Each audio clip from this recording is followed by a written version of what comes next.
Welcome back here to Foxcroft Academy with the Ponies. They're leading at halftime, 35-0 over the Madison Bulldogs. My name is Zach White. I'm joined by a very special guest, Toby Nelson. Toby, you've been on the broadcast a few times. Thank you so much for coming back up. Oh, I say back up. You've been up here with us. Thank you for coming and joining us again on the broadcast here. It's always a pleasure to have you. No, it's always fun to come up here, Zach. I obviously enjoy being here on Friday nights, and we enjoy having you here as well as broadcasting these games, streaming them around the world. We get people that watch them all over the place. So it's a lot of fun to have you up here, and again, a good Friday night to watch some high school football. Yeah, and for those, I'm sure we've had you on before, but for those that maybe have not joined and heard what you do here at the football games on Friday nights, kind of talk about your role as the public address announcer and really the MC for the action out there on the field. Yeah, I just kind of grew into the role, I guess. When I started up here at Foxcroft, they asked me if I wanted to do PA for the games, and I did, and I have enjoyed doing that, and then just kind of patrol the booth up here and make sure there's room for people to get in here, make sure stuff's ready for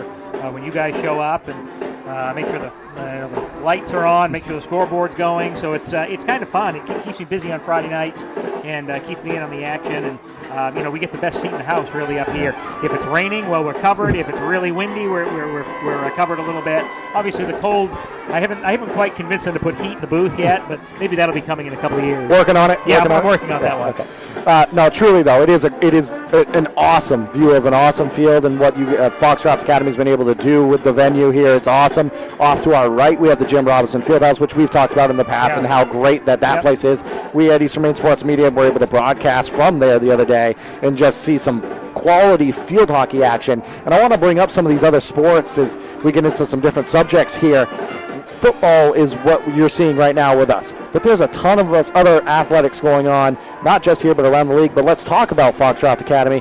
What's going on for some of the fall teams outside of football right now? Well, we've had some pretty good success here so far in the fall. When you look at the soccer field, our boys soccer team only has one loss. They opened up the season with a loss and have ripped off, I think it's 6 straight wins since then.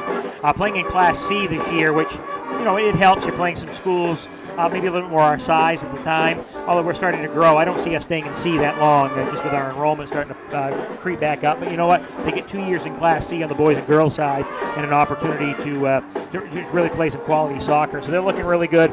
Girls sitting at about 500 right now, so I try to bring that program back as well. And as you mentioned, field hockey, a great game the other night with Dexter, a 2-1 double overtime win for Foxcroft over Dexter here at the Jim Robinson Fieldhouse. We had a big crowd. Good, I don't want to say an early season test, kind of a mid-season test, I guess, for both teams. And, I know it was a win for us and, a loss for Dexter, but I think those teams can both take some stuff away from that game, and knowing that, they're going to meet at least one more time in the regular season. And let's face it, with the way it's set, they're probably going to meet another time before it's all said and done. Yeah, as a fan, I can say that confidently, even though we get to cover those athletes, I'm a fan of watching everyone play. I'm especially excited to be able to watch those two teams face off against each other anytime, as I am with a ton of other athletics. But, Toby, why don't we turn back to football here? Foxcroft Academy, what's your takeaway on this first half? And maybe kind of do a quick synopsis, as this has been sort of the story of their season so far. It's the story of the season. We're going into the second half with a 35-point lead. By the way, the best rule they ever put in football is of the running time and the 35-point advantage. That is, it drastically cuts down game times. Nobody wants to stand here or sit here and watch a game drag on after incomplete pass. Great rule as far as I'm concerned. Obviously, I'm glad we're on one end of this one. Don't get me wrong. But the games have been not really close this year. I mean, Herman last week we expected was what might be a little bit closer, and it just didn't turn out to be that way. We played really, really well in homecoming. We have Madomic Valley next week, and who knows in Class C what kind of opponent they'll be for us, as we haven't seen them before. So, but right now, our Coach White has our kids playing very, very hard. Of course, 2-time defending state champions, and these kids want to win it a third time. So you gotta put it all out here every Friday night, and they've got to get better with every rep in practice and every rep in the game. So, I'd much rather be on our 35-point end than on the other side. Yeah, and another thing, it's an excellent rule you just brought up, because not only is it important for kind of speeding up a game, for sure, but also for protection of the athletes. Sure. The longer you drag on a game, just naturally you're going to tire a little bit. The field might become more slick as we get later into a season. The longer a game goes, the scarier the possibility of an injury better becomes. Chance for injury, and you don't want, in a 35-point game, you don't want one of your key players going down, early on in the third quarter. You got to get them reps, right? So you have to do that, but you don't want them going down and getting hurt in a situation like that. So yeah, no question, one of the better rules they put in a long time. Obviously, it's going well for the ponies, and this has kind of been the story of the season. But Toby, when you look at like this type of competition, what do you think is a potential?